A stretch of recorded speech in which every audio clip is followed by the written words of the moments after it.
Ibu Bapak dan saudara-saudaraku terkasih, kita berjumpa kembali dalam edisi Renungan Harian. Hari ini Sabtu 18 Maret 2023. Bapak Ibu, kita akan mengawali seluruh aktivitas kita satu hari ini dalam persekutuan kita dengan firman Tuhan. Untuk itu, mari kita berikan waktu kita sejenak. Kita betul-betul bersekutu dengan firman Tuhan. Kita satukan hati dan pikiran kita. Kita berdoa. Damai sejahtera Allah yang melampaui segala akal dan pikiran manusia, itulah kiranya yang menguasai hati dan pikiranmu di dalam Yesus Kristus. Amin. Firman Tuhan untuk kita hari ini diambil dari kitab Zakaria pasal 7 ayat 10. Mari kita renungkan nas ini, kita ikuti dalam hati kita masing-masing. Saya akan bacakan untuk kita. Janganlah menindas janda dan anak yatim, orang asing dan orang miskin. Dan janganlah merancang kejahatan dalam hatimu terhadap masing-masing. Jala unang rupahamu halak namabalu doh nasopot somarama somarina. Nang halak naburo doh naparir. Jala unang manangise mamikiri naroa dopak donganna di bagasan rohana. Demikian firman Tuhan. Jangan menjadi penindas. Ibu bapak dan saudara-saudaraku, seorang filsuf sekaligus seorang teolog dari Prancis, Sartre, berangkat dari Kejadian pasal 1 ayat 26 ayat 27, di mana manusia diciptakan menurut gambar Allah. Manusia adalah imago Dei, segambar dengan Allah. Lalu dia membuat satu tulisan yang dia beri judul Manusia Gambar Allah. Membuka pemaparannya, Sartre berkata, apa bedanya orang percaya dari yang tidak percaya? Orang yang tidak percaya, ketika berjumpa dengan siapapun orangnya, maka orang itu akan dilihat sebagai lawan, sebagai musuh, sebagai saingan. Karena dia dianggap musuh, maka tentu segala cara, segala jalan akan dipakai untuk melemahkan, untuk menghancurkannya. Dan boleh kita bayangkan pola hidup yang bagaimana yang akan terbangun kalau cara berpikir seperti ini terus dibangun. Yang tercipta adalah budaya kematian. Masyarakat yang penuh dengan kekerasan, yang penuh dengan permusuhan. Tentu tidak damai, dan tentu mereka tidak akan menikmati kehidupan secara benar. Sebaliknya, orang percaya ialah orang yang melihat setiap orang yang berjumpa dengan dia dalam perjalanan hidupnya adalah orang yang diutus Tuhan untuk dia kasihi, untuk dia tolong. Orang lain adalah sahabat. Karena dia sahabat, maka kita harus memberikan ruang bagi dia untuk hidup bersama, berdampingan dengan kita. Boleh kita bayangkan betapa indahnya kehidupan di tengah masyarakat kalau pola pikir seperti ini dibangun. Yang bertumbuh, yang tercipta adalah budaya kehidupan. Saudara-saudaraku, membangun budaya kehidupan adalah tugas setiap orang percaya sepanjang masa dan dimanapun. Penegasan ini juga yang mau kita lihat dalam Perjanjian Lama. Dalam sejarahnya ada sekelompok orang yang pada akhirnya menyebut mereka sebagai kaum Anawim, kaum Ebion, yaitu orang-orang yang tertindas, para janda, anak yatim, orang asing, orang miskin, orang lemah, yang tidak mampu menuntut yang menjadi haknya. Mereka menderita, mereka korban kekerasan, mereka mencoba memohon perlindungan, memohon pertolongan kepada para tokoh masyarakat, tokoh agama, para pemimpin, tetapi mereka tidak kunjung memperoleh pertolongan. Akhirnya mereka kecewa dengan keadaan masyarakat. Lalu mereka mengundurkan diri dari keramaian. Mereka tinggal di pedalaman. Jadilah mereka menjadi orang-orang yang termarginalkan, kaum marginal. Mereka inilah kaum Anawim, kaum Ebion. Hebatnya Bapak Ibu, para peneliti berkata, dari komunitas inilah nanti salah seorang tokoh yang terkenal, yaitu Yohanes Pembaptis. Itu dari kaum Essene, orang-orang yang tersembunyi dari keramaian. Dan mereka ini juga cikal bakal nanti ketika orang berkumpul di Antioquia tahun 70 Masehi yang menyatakan diri sebagai Kristen, pengikut Kristus. Mereka ini adalah orang-orang yang takut akan Tuhan. Bapak, Ibu, dan saudara-saudaraku, secara khusus kita mau melihat dalam zaman teks kita, yaitu zaman kitab Zakaria. Umat Israel kembali dari pembuangan Babel ke Yerusalem tahun 538 sebelum Masehi. Tetapi apa yang terjadi Bapak Ibu? Ketika mereka kembali ke Yerusalem, mereka tetap jajahan Persia. Lalu Persia memakai para imam sebagai perpanjangan tangan mereka untuk memimpin Israel, untuk mengumpulkan pajak, untuk mengumpulkan segala sesuatu yang menjadi kewajiban para rakyat. Akhirnya jadilah orang Israel sendiri menindas saudara mereka sendiri.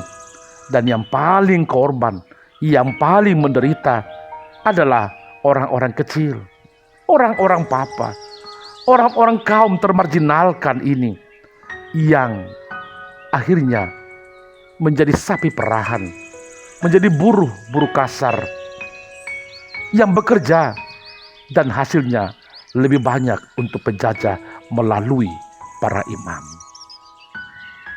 Bapak Ibu, dalam sejarahnya sebenarnya ada banyak para hamba Tuhan yang ikut berjuang dengan mereka. Kita sebut saja Trito Yesaya. Sepertinya ada dua proyek pada waktu itu yang terbangun, yaitu proyek imam dan proyek rakyat. Lalu para nabi ini yang sengaja menyembunyikan namanya seperti Trito Yesaya, mereka berjuang memimpin, menolong proyek rakyat ini untuk melawan proyek imam yang menjadi kaki tangan dari penjajah. Para imam ini menyerukan betapa pentingnya membangun kepedulian kepada sesama.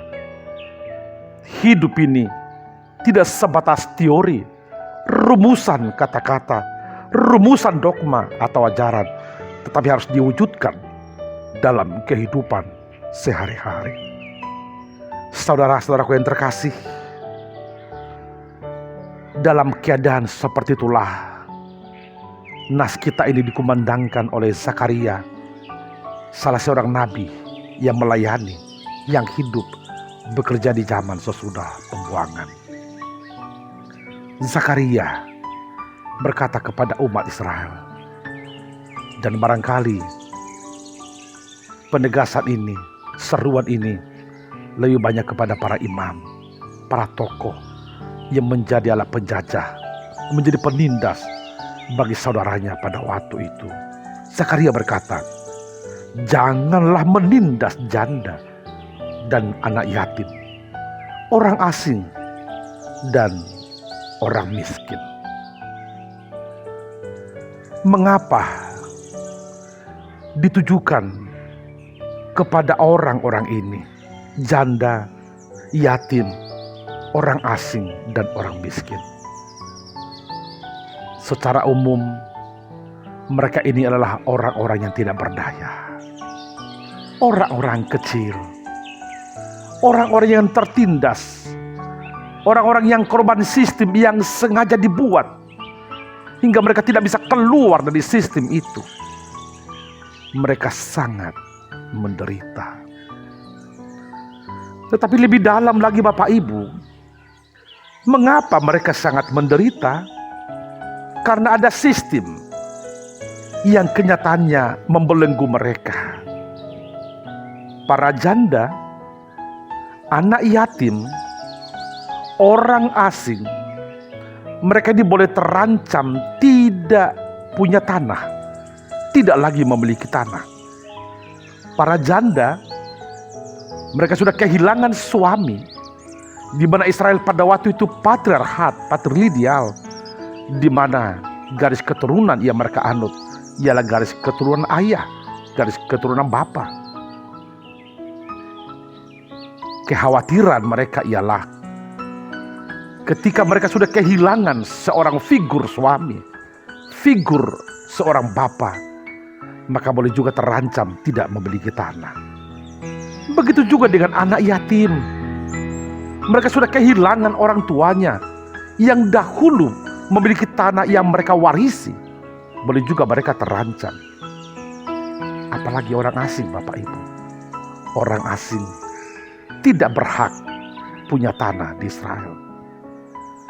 Dan orang miskin ini juga Bapak Ibu, karena kemiskinannya, karena desakan kebutuhan, karena tuntutan kepentingan pada waktu itu, mungkin banyak dari antara mereka yang harus menjual tanahnya.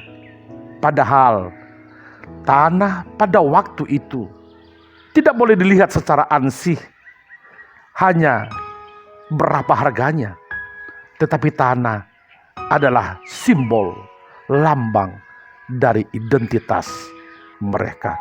Boleh kita bayangkan Bapak Ibu, ketika mereka kehilangan tanah, maka serta-merta status mereka, kedudukan mereka sebagai bagian dari komunitas Israel boleh terancam. Itu sebabnya seruan ini lebih banyak disuarakan kepada mereka. Jangan menindas mereka. Selain memberikan kebutuhan karitatif mereka, ketika mereka lapar, mereka diberi makan, mereka diberi ikan, mereka diberikan lauk pauk, mereka diberikan perumahan yang layak, tetapi tidak sekadar karitatif. Dibutuhkan juga perjuangan, kepedulian yang struktural. Sistem harus menghidupkan, sistem harus membangun, sistem harus memberikan ruang yang luas kepada orang-orang kecil, kepada orang-orang papa. Bahkan tidak sebatas itu, harus juga bersifat developmental, membangun mereka hingga mereka tidak sekadar objek dari kepedulian sosial, objek dari bantuan, tetapi pada akhirnya mereka boleh keluar dari keterpurukan mereka.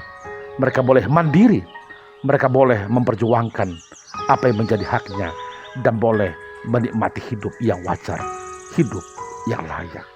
Itu sebabnya dalam nas kita juga ditegaskan, janganlah merancang kejahatan dalam hatimu terhadap masing-masing. Jangan merancang. Artinya jangan membangun sistem yang tidak menghidupkan. Jangan sedikit pun ada dalam pikiran mereka untuk menindas, untuk melakukan kekerasan, untuk memperlakukan orang lain secara tidak benar, karena itu bertentangan dengan kehendak Tuhan. Bapak, Ibu, dan saudara-saudaraku, kalau kita lihat dalam Alkitab kita, nas kita hari ini berada di bawah perikop yang diberi judul ibadah puasa yang baik. Peduli kepada orang kecil, janda, yatim, orang asing, dan orang miskin adalah bagian dari ibadah, khususnya puasa yang benar. Maka dibutuhkan tindakan yang tegas dan jelas. Peduli kepada orang-orang yang membutuhkan, tidak sekadar teori, tidak sekadar kata-kata. Apalah gunanya ibadah ritual mereka bangun, tetapi ibadah sosial tidak mereka pedulikan. Ibadah sosial itulah puasa yang baik, seturut dengan kehendak Tuhan. Bapak, Ibu, dan saudara-saudaraku, inilah firman Tuhan untuk kita hari ini. Secara khusus juga ketika kita sedang menjalani masa-masa passion. Di masa-masa passion ini, Bapak Ibu, sebenarnya kita diajak berpuasa. Berpuasa artinya mengekang diri setiap hari, setiap saat, dan di setiap tempat, untuk mengekang diri dari berbagai perbuatan yang tidak Tuhan kehendaki. Mari Bapak Ibu, lakukan itu secara benar. Ketika Yesus rela menderita, mati di kayu salib, menjadi jalan keselamatan untuk kita, bukankah kita juga harus rela untuk berkorban, berbuat, menolong orang-orang yang sangat membutuhkan, yang tentu tidak sedikit jumlahnya di sekitar kita, di sekeliling kita. Bapak, Ibu, dan saudara-saudaraku, mari pastikan kita tidak pernah menjadi penindas. Jangan nikmati menjadi penindas. Mari bangun prinsip zero to violence. Dalam hidup kita tidak ada kekerasan sekecil apapun, termasuk di tengah keluarga. Jangan pernah membangun kekerasan. Jangan biarkan anak-anak kita hidup bertumbuh dengan kekerasan yang dilakukan oleh para orang tuanya. Jangan pernah, Bapak Ibu. Jangan menjadi orang tua yang feodal, orang tua yang otoriter, yang terlalu memaksakan kehendaknya kepada para anaknya. Jangan, Bapak Ibu. Jadilah orang tua yang betul-betul demokratis. Orang tua yang memberikan ruang kepada anak-anak untuk boleh bertumbuh dengan kondusif, bertumbuh secara benar, bertumbuh secara sehat.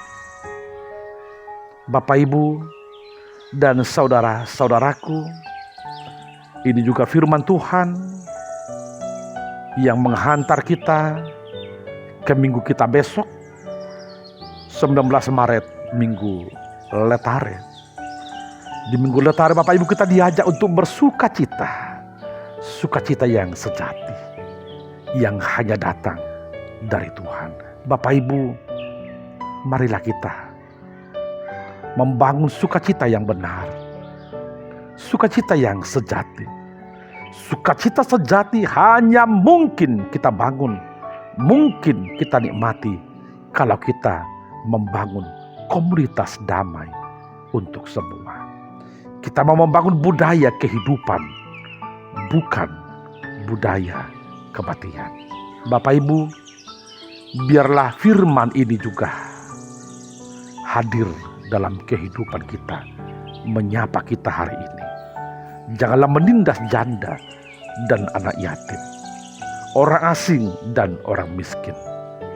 Dan janganlah merancang kejahatan dalam hatimu terhadap masing-masing.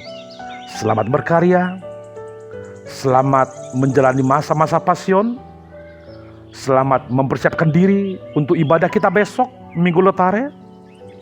Selamat bekerja, Tuhan memberkati. Amin, kita berdoa. Terima kasih Tuhan atas waktu yang boleh kami pakai pagi ini. Kami bersekutu dengan firman-Mu. Kami mau mengisi hati kami dengan firman-Mu yang akan mendasari kami, mewarnai segala aktivitas kami sepanjang satu hari ini. Terima kasih Tuhan. Kami kembali boleh memakai kesempatan, memakai waktu yang Tuhan berikan untuk melanjutkan berbagai kegiatan kami. Terima kasih Tuhan atas firman-Mu yang sudah kami dengar. Kami juga disapa oleh firman-Mu. Janganlah menindas janda dan anak yatim, orang asing dan orang miskin. Dan janganlah merancang kejahatan dalam hatimu terhadap masing-masing. Berkati kami Tuhan. Biarlah Roh Kudus-Mu tinggal di dalam hati kami, hingga kami jauh dari hidup yang menindas. Kami jauh dari hidup yang melakukan kekerasan, memaksakan kehendak kepada orang lain, menutup pintu kepada orang lain. Kami mau Tuhan ikut serta memberikan sumbangsih untuk membangun komunitas damai untuk semua, untuk membangun budaya kehidupan. Jadikan kami Tuhan menjadi alat di dalam tangan-Mu, menjadi saluran berkat bagi orang-orang yang membutuhkan, yang Tuhan perjumpakan dengan kami di sepanjang perjalanan hidup kami. Berkati seluruh jemaat-Mu Tuhan, berkati semua pekerjaan, jerih lelah perjuangan mereka satu hari ini. Biarlah melaluinya Tuhan mencukupi segala kebutuhan kami. Secara khusus Tuhan kami berdoa bagi para janda, anak yatim, orang asing dan juga orang miskin, yang tentu tidak sedikit jumlahnya di tengah-tengah kami, di tengah masyarakat yang sedang kami hidupi. Tuhan tolong mereka.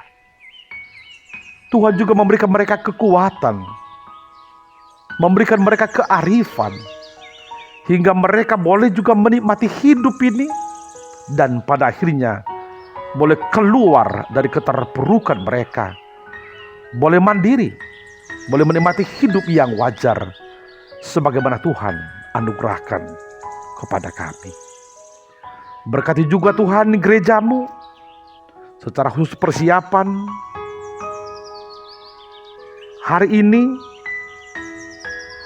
untuk aktivitas kami hari Minggu depan. Biar Tuhan kami boleh beraktivitas, boleh bekerja, dan jemaat-Mu boleh juga semakin bersuka cita menerima pelayanan dari gereja-Mu. Ya Tuhan, inilah kami, inilah hidup kami. Terimalah menjadi persembahan yang kudus di hadapan-Mu saja. Dalam Yesus kami berdoa dan mengucap syukur. Amin.